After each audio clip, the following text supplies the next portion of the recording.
Hola Zapazappers, hoy vamos a hacer este espectacular bizcocho de yogur con nueces. Es el bizcocho más fácil que podéis hacer y está buenísimo. En primer lugar, cascamos 3 huevos. El siguiente paso es añadir un yogur natural. Ahora añadimos 2 medidas de yogur de azúcar,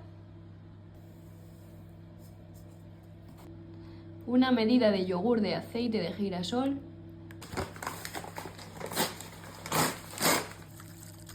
batimos y de harina preparamos 3 medidas de yogur. Juntamos la harina con un sobre de levadura y hay que tamizarlo muy bien.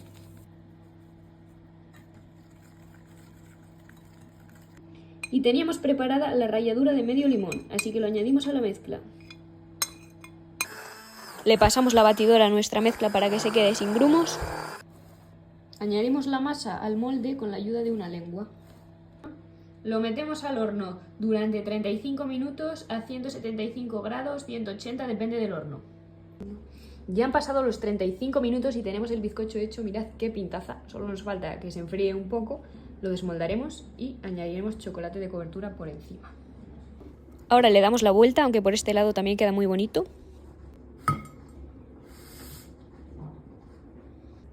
Vamos a fundir el chocolate en el microondas. Repartimos bien el chocolate por todo el bizcocho. Y ya tendríamos nuestro delicioso bizcocho. Yo la verdad es que he perdido la cuenta de la de bizcochos como este que hemos hecho.